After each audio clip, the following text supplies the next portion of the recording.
It's the same day as when I filmed that other video about how to improve your confidence. It's a bit darker. But I am about to go. It says 6 tips to improve your live performance and stage presence in 2020. How to connect to your audience.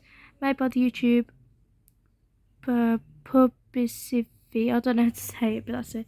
It's about 6 minutes long. And yep, it's gonna hopefully help me with my stage presence and my stage fright and my confidence. So let's. Hey guys, I'm Jenna from Publicify, and in this video we're going over 6 tips you need to know to improve your live performance and stage presence to better connect with your audience as a band or musician. Let's get started. The first tip is to stop being so self-deprecating on stage. Let's set the scene here. You're at a gig and a band is about to start their set. When they go on stage, they look meek and unconfident. They introduce their first song, but mention that it's brand new and will probably suck. The song turns out great, but the energy is kind of dead now with that negative sentiment they started off with. Then throughout the set, they just keep going with one self-deprecating comment after another.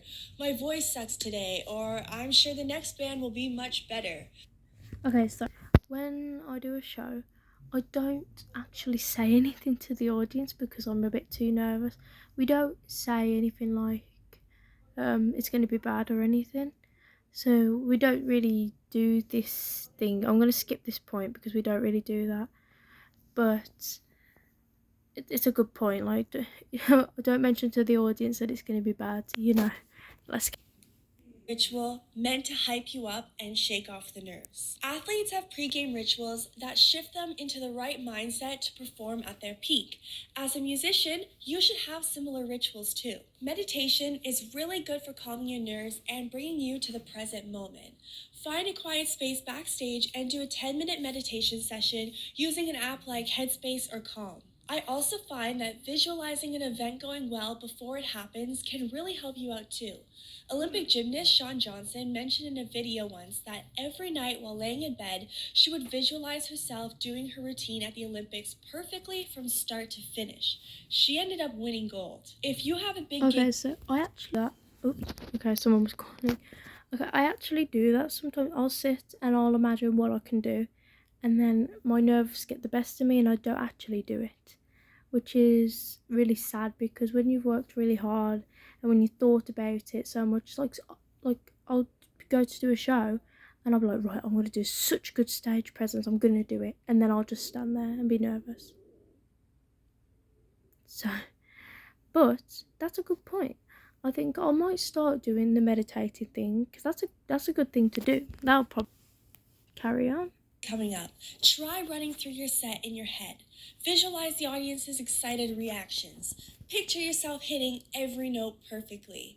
It may just help you replicate it on the big day. And finally, right before you go on stage, try some quick confidence boosting techniques to get your energy high, like jogging on the spot or shadow boxing with the air. If you're feeling energized and happy when you actually hit the stage, your audience will reflect those same feelings too. Speaking of borrowing from some athlete techniques, my third tip for you is to get someone to record your set and review them after the show. We Now, do this I'm a huge hockey sometimes. fan, and I've noticed that during the NHL games, the players and coaches are constantly using an iPad to review the footage on the bench. They're analyzing their plays and making improvements on the go. As a live performer, you should be constantly reviewing and tweaking your set too. If you have a generous friend or a crew member watching your set, ask them if they'll film it for you on their phone so you can review your performance later. I've Take done this notice at a of what show you that we did did well and what you can before. improve on so you can be even just 1% better when you next play live. One thing I've noticed when reviewing the footage from musicians I've worked with is that they needed to work on their talking points between songs. Yes. And that brings us to tip number 4, which is to have a short intro story prepared for all of We your never songs. talk. I was Well, watching a gig recently where the singer on some of the band members spoke in the show in November, but I didn't speak at all because I was a bit shy. So this could help me because I should probably speak because I am the vocalist. I stand at the mic the most, and it might be easier for me to just talk in general. But the other band members can talk too, obviously, because that can boost the mood up as well, Stage introduced every single song with a short story about how it came to be. The stories were only around 30 seconds long, but they made the listening experience so much better. As an audience, we were already connected to each song before it even began. It made the performance really memorable. A huge part of having good stage presence is keeping the crowd engaged in between your songs during those silent moments. These parts of your set should be rehearsed and tweaked just like you do your actual songs. Tip number 5 for performing live is to decorate your stage. Visuals are important when you're performing. Yes. Not only does it make your set... we did our show, we worked with some events managing students, which we spoke about AV designs, we spoke about lighting designs for certain songs to fit the moods. So we've kind of already done this, but let's hear what she has to say. Could help me watch, but it shows the crowd that you're a professional band and not just amateurs. You can find cool visual elements to add at lots of different price points. You can start by just wrapping some Christmas lights around your mic stand or adding some nice flowers and props from the dollar store.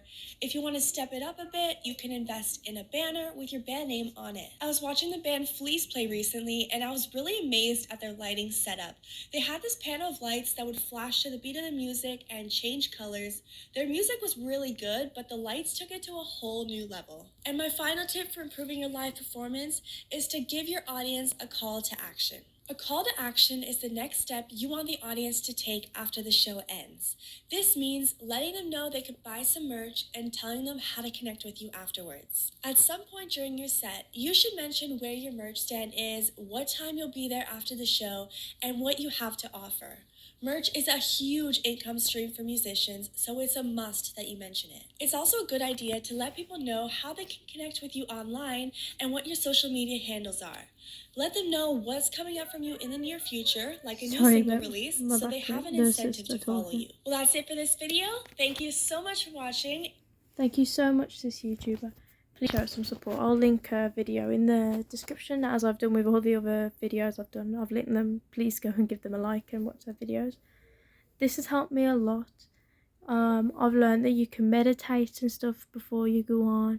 You can like boost your mood up before you go on. Talk to the audience. Speak about the songs. It can make a massive difference. The lighting, we do a lot of lighting, but we could make even more. You know, like we have a show coming up in January, which we're all very excited for. So we could do things for that, like decorate the stage, as she said, if we can. Like that would be great. So thank you so much for watching this video, and I hope you liked it. Thank you.